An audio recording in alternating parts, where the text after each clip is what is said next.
If Jack Dorsey gets his way, you won't be able to wipe your behind without getting permission from big tech.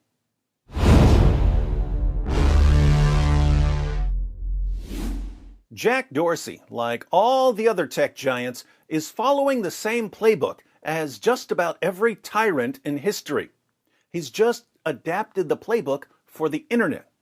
The go-to strategy for tyrants has always been point to some enemy of some portion of the population, or create an enemy if you need to, then tell the population, there's your enemy. If we don't do something about your enemy is going to destroy everything. So we have to do something. Here's the plan. Give me all the power I need to defeat your enemy for you. But your enemy is really powerful, so I'm going to need a lot of power to take care of this problem. In fact, the amount of power I'll need you to give me is conveniently just enough for me to completely subjugate you and take over the country or the planet. So people start giving him massive amounts of power because he's the one who's going to defeat their enemy.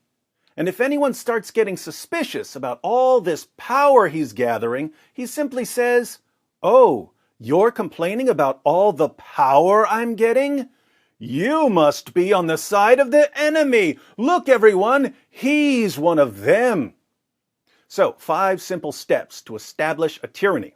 Identify the enemy. Present yourself as the one who can deal with the enemy.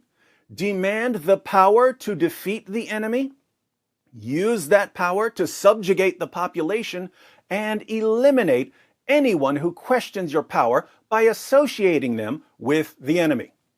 Those are the same 5 steps that tyrants have been using for thousands of years, and they're the same 5 steps that are being used by Twitter, Facebook, Instagram, Google, YouTube, Apple, and Amazon.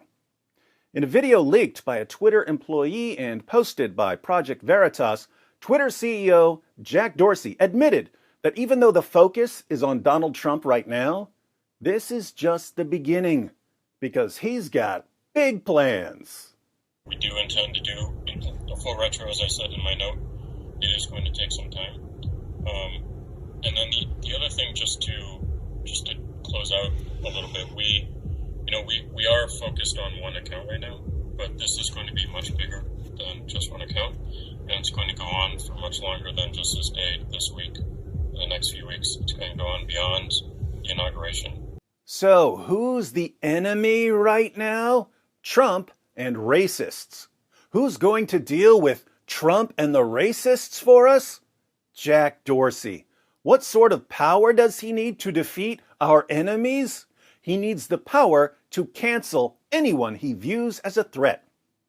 Once he's defeated our enemy, is he going to relinquish his power? Of course not, because there are enemies everywhere. So we need Jack Dorsey to constantly police everything anyone says for our own good. What happens if you object to tech tyrants having this kind of power? Oh, you must be one of those white supremacist MAGA people. So obvious, so predictable. You have to be so utterly gullible to fall for this. And yet, it's been working for thousands of years. If people are stupid enough to fall for this over and over and over again, can you really blame Jack Dorsey and Mark Zuckerberg and Susan Wojcicki and Tim Cook for thinking to themselves,